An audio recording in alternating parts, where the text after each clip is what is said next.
आज चौथे रमजान में भी लगातार हमास जिस तरह से हमले कर रहा है एक के बाद एक, उससे इजराइल की रातों की नींद उड़ी हुई है। हम आपको बता दें कि एक राइफल का नगमा, हमास ने एक गाना रिलीज किया है, राइफल का नगमा। जाहिर सी बात है, हम दिखाने की कोशिश करेंगे तो उसके ऊपर ऑब्जेक्शन आ जाएगा। कल भी जो हमने दिखाने की कोशिश की उस पर ऑब्जेक्शन आया, जो केवल मैं हाथ से मोबाइल से दिखा रहा था। खैर, वो सब चीजें बाद में। सबसे पहले पूरा राउंड अप कि आज क्या हुआ। देखिए, सबसे पहली बात तो यह है कि कल रात से लेके और आज सुबह, क्योंकि अभी देखिए, जब तक आप ये वीडियो देखेंगे रात के 9 साढ़े 9 बज चुके होंगे और करीब 4 घंटे पहले, 4 से 5 घंटे पहले पैलेस्टीनियन टाइम है। तो आप समझ लीजिए कि आप 3 या 4 बजे तक के जो इवेंट्स हैं वो आपको हम बता रहे हैं। तो कल रात देखिए, सबसे पहले कि जो वेंसडे यानी कल जो अल कुद्स में अल अक्स मस्जिद में जो नमाज अदा करने बहुत इसराइल ने रोकने की कोशिश की, लेकिन हजारों हजारों लोग पहुंचे और दूर दूर से पहुंचे। जो हमास ने कॉल दी थी कि दूर दूर से पहुंचो अल अक्सा मस्जिद में, जितनी ज्यादा लोग हो सके उतने ज्यादा लोग घुसो। इसराइल जितना रोकने की कोशिश करे उससे ज्यादा आप लोग अंदर जाके नमाज पढ़ें।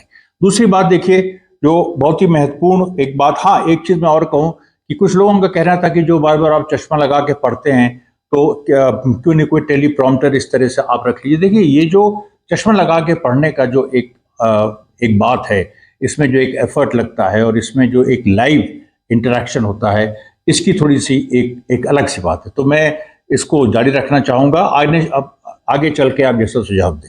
दूसरी चीज की जो बड़ी घटना हुई कि एक मुंतसिर ईद नाम का एक पैलेस्टीनियन बच्चा, वो एड लेने गया था कुवैती राउंड अबाउट। ये सुबह सुबह की घटना है कि जब एड बढ़ती है, जो भी थोड़ी बहुत आती है वो बढ़ती है।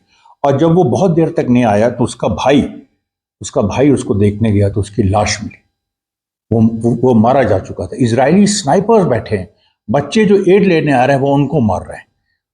उसके बाद देखिए कि जो वहां पर लेबनान में, साउथ लेबनान में जो इसराइल ने कुछ एयर स्ट्राइक्स की, उसमें जो कुछ लोग मारे गए उनकी फोटोज आई।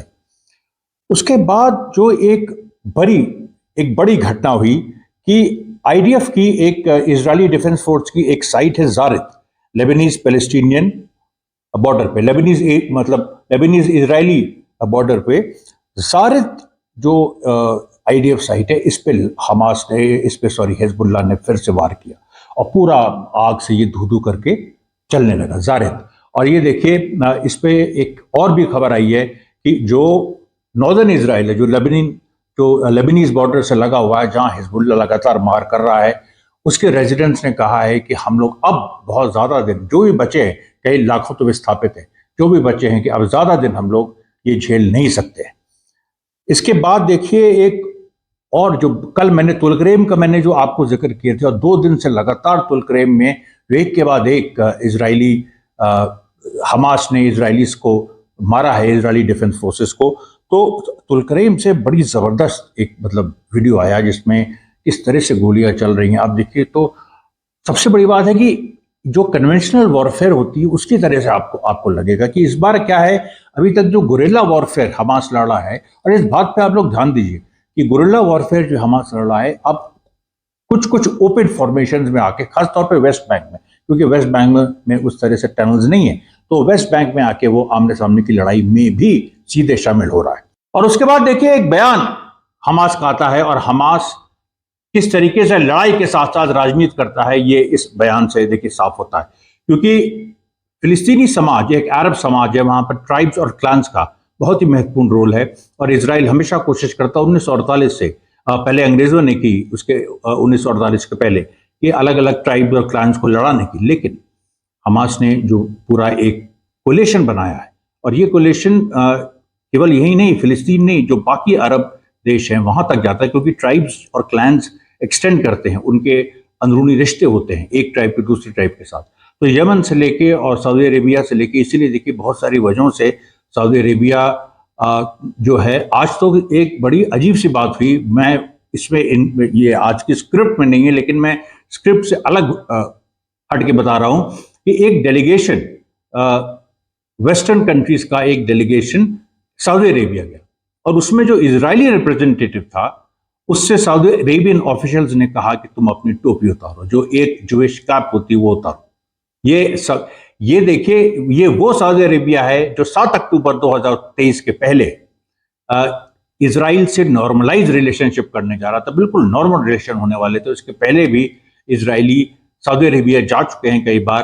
कभी भी उनसे नहीं कहा गया कि अपनी टोपी उतारो या अपने कोई भी इस तरह का जो जूडाइज्म के जो कुछ सिंबल्स हैं उनको तुम लेके इस तरीके से उनको उतारो।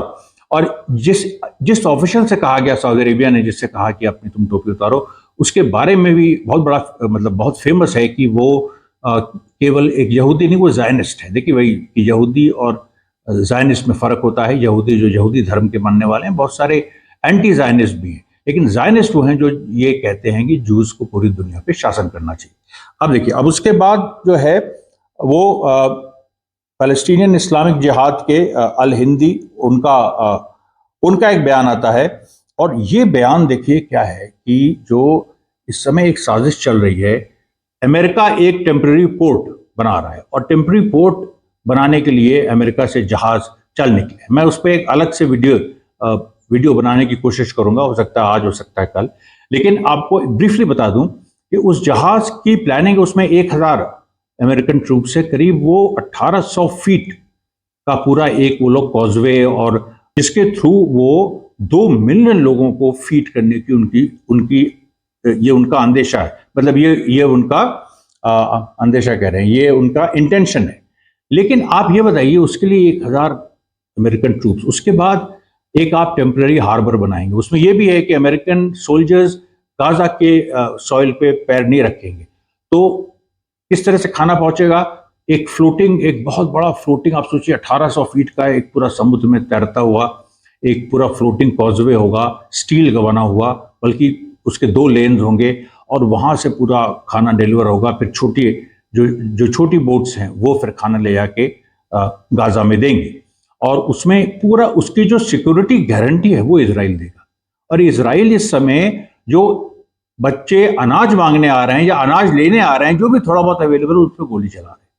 तो आप सोच लीजिए कितनी बड़ी ये साजिश है। और यही बात जो पैलेस्टीनियन इस्लामिक जिहाद के जो स्पोक्स पर्सन हैं अल हिंदी, उन्होंने यही बात कही कि ये एक बहुत बड़ी साजिश है जिससे हमको निपटना होगा। और आपको हम, जैसे पहले मैं कह चुका हूं कि जो लड़ाई का मैदान है वो खुद मैं बन जाऊं, और उसमें आप थोड़ी बहुत जो लड़ाई के मैदान की गर्मी है वो थोड़ी आप महसूस कर सकें। तो ये देखिए, इसमें एक जो अल हिंदी का जो एक बयान आया, उसके बाद देखिए कुछ असैसिनेशन अटेम्प्ट कुछ डॉक्टर्स के इजराइल ने करने की कोशिश की, पैलेस्टीनियन डॉक्टर्स के, उसके बारे में। और फिर जो हिजबुल्लाह के लीडर नसरल्लाह का बयान आया। अब नसरल्लाह के बयान में देखिए बड़ी एक मजेदार बात थी, क्योंकि नेतन्याहू ने यह कहा था कि हम अगर राफा में, अब देखिए कितनी महत्वपूर्ण बात, अगर हम राफा में जाके हमने हमला नहीं किया, वही राफा जहां 5 लाख से 6 लाख लोग फंसे हैं, सिविलियंस फंसे हैं, और अगर कोई भी मिलिट्री एक्शन होता है उसमें सिविलियंस का भारी संख्या में मारा जाना मतलब तय है। अभी तक करीब 31,000 फिलिस्तीनी मारे जा चुके हैं, 70,000 से ऊपर घायल हैं, और कितने हजारों मिसिंग हैं। तो ऐसे ही कैजुअलिटी 1 लाख के ऊपर हो गई हैं। अब कितने लोग मारे जाएंगे? तो लेकिन नेतन्याहू कह रहा है कि अगर राफा में हम नहीं घुसे तो हम कभी जीत नहीं पाएंगे। It will be a defeat for us, हमारी हार होगी। तो नसरुल्लाह ने क्या कहा? नसरुल्लाह ने कहा कि तुम राफा में घुसोगे नहीं तब भी हार होगी, और घुसोगे तब भी हार होगी। ये देखिए, ये जो कॉन्फिडेंस है। अच्छा, फिर उन्होंने एक एनालिसिस पेश की नसरुल्लाह ने हमास की और पैलेस्टीनियन रेजिस्टेंस की। उन्होंने कहा कि देखिए, हम लोग को भी ये उम्मीद नहीं थी कि इतने समय तक पैलेस्टीनियन रेजिस्टेंस ना केवल इजरायली फोर्सेस को दूर रखेगा बल्कि उनको हराएगा इस तरीके से। ये हमको भी उम्मीद नहीं थी। हिजबुल्लाह का जो लीडर है वो ये कह रहा है, और वो उसने हमेशा ये कहा है कि ये लड़ाई प्राइमरीली पैलेस्टीनियंस की। कि देखिए, एक सिंपल रेवोल्यूशनरी प्रिंसिपल होता है कि कोई भी क्रांति होती है, अगर वो उस क्रांति की जमीन खुद घर से पैदा नहीं हो या उस एरिया से पैदा नहीं हो, तो बाहरी ताकत, बाहर से आप जितनी भी मदद करना चाहे आप नहीं कर सकते। हर चीज में लागू होती है। छोटा से छोटा एक परिवार में अगर कोई विद्रोह करना चाहे, एक इलाके में करना चाहे, वो अंदर से ही शुरू होना चाहिए और अंदर के ही लोगों को तय करना चाहिए। उसके बाद जो बाहरी जो ताकत है वो जो मदद करती है, जैसे हिजबुल्ला और यमन कर रहा है, वो बरकरार रहनी चाहिए, और वो है। तो ये देखिए जो नसरुल्ला और नेतन्याहू में जो बड़ी इंटरेस्टिंग सी तकरार हुई। अच्छा, उसके बाद देखिए कि जो एक कल आपको मैंने खबर बताई थी कि कैसे एक व्हीकल के नीचे बम रख के हमास ने वेस्ट बैंक में एक पूरी इसराइल की जीप उड़ा दी, उसका भी फुटेज आया सामने। अब देखिए ये फिर उसके बाद हिजबुल्ला ने लगातार जो एक वो बमबारी कर रहे हैं वो आया। फिर जो इस्माइल हानिये हैं, ये बहुत ही इंपॉर्टेंट है। इस्माइल हानिये जो पॉलिटिकल ब्यूरो ऑफ हमास के चीफ हैं और जो नेगोशिएशन में लगातार इन्वॉल्व है। देखिए आज एक और बात नसरुल्लाह ने कही कि अगर इजराइल जीत रहा है या इजराइल को इतना ही कॉन्फिडेंस है तो इजराइल फिर अभी तक देखिए समझौता वार्ता टूट चुकी है, लेकिन इजराइल अभी तक नेगोशिएशन कर रहा है। और नेगोशिएशन वो मतलब डेस्परेशन किसकी तरफ से है? हमास ने तो अपनी पोजीशन क्लियर कर दी। मैंने कई वीडियोस में आपको बताया कि हमास की 3 जो पूरी कंडीशंस हैं कि तुरंत कि एक सीज फायर हो, इजरायली सेना गाजा खाली करे, और जो एड है सिविलियंस के लिए वो अंदर आए। तो ये जो बेसिक जो बातें हैं, ये बातें इस पे हमास अडिग है, अड़ा हुआ है। और इजराइल ये चाहता है कि नहीं, हमास जो है पहले होस्टेजेस छोड़े, कुछ एड में कुछ ले ले, लेकिन ये ना कहे कि इजरायली फौजें गाजा को छोड़ें या वो गाजा से अलग हटके इजराइल वापस जाए। तो ये देखिए लगातार इस्माइल हानिये ने भी इसी बात को रीइटरेट किया। उसके बाद देखिए जो एक इराक से देखिए फिर वही बात, कल भी हमने आपको बताया था। इराक ने पल माचिम ये नाम का इजरायली एयरफोर्स बेस है, इराक ने टारगेट किया। अब आप सोचिए कहाँ इराक, और मतलब आप डिस्टेंस देख लीजिए, मतलब इराक के पास, इसका मतलब है इराकी रेजिस्टेंस के पास, ये इराक की सरकार ने नहीं किया है, इराकी रेजिस्टेंस के पास कितने ज़्यादा रेंज की मिसाइल्स है। और अभी आपको आगे हम बताएंगे यमन ने जो आज घोषणा की है। उसके बाद देखिए जो फिर से वही कि उसका वीडियो जो इराक ने जो हमला किया। और फिर देखिए जो कलंदिया अल-कुद्स यानी यरूशलेम में एक जगह है, और कलंदिया में एक तरह से आमने सामने की लड़ाई हुई। इसमें पूरा मोलोटोव कॉकटेल्स से लेके, पत्थर से लेके और गन्स तक चली, और इजरायली फोर्सेस को कलंदिया जैसी जगह जो कि यरूशलेम के पास है वेस्ट बैंक में, यहाँ पर भी एक शिकस्त का सामना करना पड़ा। अब आप देखिए अल खलील में भी वही हुआ, बेत उमर जो ब्रिगेड है। ये सब नाम हम लोग धीरे धीरे याद कर रहे हैं। देखिए ये बहुत ऐतिहासिक ये सब नाम होने जा रहे हैं। नाबलूस में भी देखिए जो अस्कर कैंप है वहां पर भी पूरा कॉन्फ्लिक्ट हुआ। उसके बाद देखिए कि यमन ने एक अनाउंसमेंट किया, और यमन ने जो अनाउंसमेंट किया उसमें यह था कि the Yemeni armed forces tested a hypersonic missile that can reach mach 8 10,000 kilometres per hour speeds according to a military source speaking to Sputnik. अब स्पुतनिक बहुत एक बड़ा रशिया का पेपर है, और ये आप देखिए कि जो इन्होंने अनवील किया है मैक 8 10,000 किलोमीटर पर आवर की स्पीड से, मतलब ये जो कैपेसिटी है ये इसराइल के पास भी नहीं। 10,000 किलोमीटर इसराइल के पास मैक्सिमम, अब गुप्त रूप से उसने रखा हो, वो कहते हैं कभी कभी कि हमारे पास 16,000 किलोमीटर पर आवर की भी वेपन्स हैं, लेकिन सच्चाई ये है कि अभी तक जो सामने दिखाई पड़ा है इसराइल के पास 8 या 9,000 किलोमीटर पर आवर तक के मिसाइल्स हैं, 10,000 किलोमीटर पर आवर की नहीं है। और यमन ने इस चीज़ को दिखाया है। और तुरंत यमन के स्टेटमेंट के बाद जो हूती लीडर हैं, और उन्होंने भी एक जो अंसार अल्लाह के जो कमांडर हैं सैयद अब्दुल मलिक बद्र एल दीन अल हूती, उनका स्टेटमेंट आया। उसने कहा कि देखिए मैंने कहा था कि नए हथियार, अभी ब्रिटिश और जो अमेरिकन ट्रूप्स बमबारी कर रहे हैं यमन पे, नए हथियार उनका स्वागत कर रहे हैं। तो ये देखिए नया हथियार जो उन्होंने अनवील किया। उसके बाद आप देखिए कि जो पूरी एक ह्यूमन कैटास्ट्रोफी है वहां पर, एक पूरी जो एक सिचुएशन है। और फिर एक खबर आती है कि एक यमन ने फिर एक जहाज पे हमला किया है। ये देखिए UKMTO, ये यूनाइटेड किंगडम का maritime trade organisation, reports that a ship has been attacked in the Gulf of Aden 50 nautical miles south east of Aden, Yemen. उसके बाद आप देखिए कि जो एक अमेरिका जो इतने दिनों से बात कर रहा था कि हम यहाँ पर पीस चाहते हैं, उसमें एक बयान आ गया कि एक पॉलिटिको जर्नल है, उसमें उसमें एक बयान आ गया और उस बयान में ये चीज़ आ गई कि अमेरिका कहीं ना कहीं एक लिमिटेड लिमिटेड आर्म्ड इंटरवेंशन जो इसराइल एक करेगा उसके लिए तैयार है। बताइए, लिमिटेड आर्म्ड इंटरवेंशन, उधर अमेरिकन शिप आ रही है 1,000 सोल्जर्स के साथ। एक चीज़ और इसमें बता दें, एक और शिप यूरोपियन यूनियन स्पेन से गाजा भेज रहा है एड, जिसके पास जिसमें खाने पीने के सामान है, करीब 25,000 लोगों को वो फीड कर सकती है। बताइए, 25,000 लोगों को फीड करने के लिए सी से एड भेज रही है, जबकि इसराइल के कंट्रोल में लैंड रूट से, और उन लैंड रूट से आप भारी मात्रा में एड भेज सकते हैं, लेकिन इसराइल उसको अलाउ नहीं कर रहा है। तो ये देखिए, ये जो पूरी एक लड़ाई है और ये पूरा जो एक परसेप्शन की बैटल है। उसके बाद आप देखिए खान यूनिस में जो रेगुलर जो गाजा में जिस तरह से एक लगातार हमले हमास कर रहा है, उसकी खबर है। और फिर से एक स्टैबिंग ऑपरेशन, कल भी देखिए स्टैबिंग ऑपरेशन की हमने आपको बताया था उसके बारे में।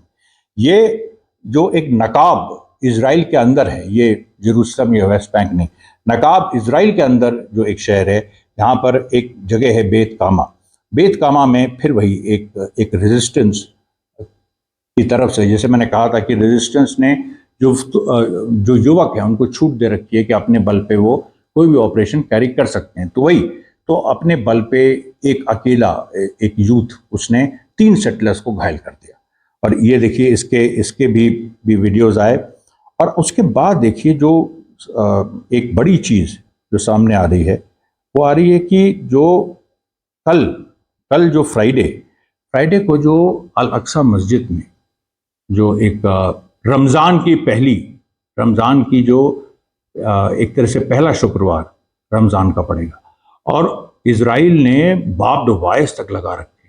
मतलब स्पेशल तैयारी उन्होंने की है फ्राइडे को, कि फ्राइडे को ऐसा ना हो कि जैसे लगातार हो रहा है जब से रमज़ान शुरू हुआ है, कि turn worship into an act of resistance, कि इबादत को एक हथियार में बदल दो, इबादत को एक रेजिस्टेंस के प्रतिरोध के हथियार में बदल दो।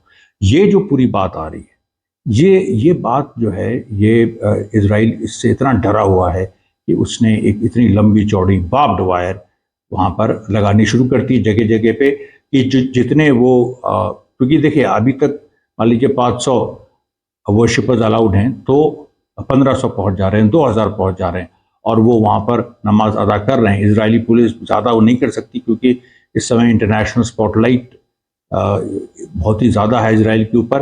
और अगर राफा में उन्हें कुछ करना है तो उनको अभी बहुत जल्दी कोई सिविलियन कैजुअलिटीज़ बहुत नहीं दिखा सकते हैं, वो ये उनकी मजबूरी है।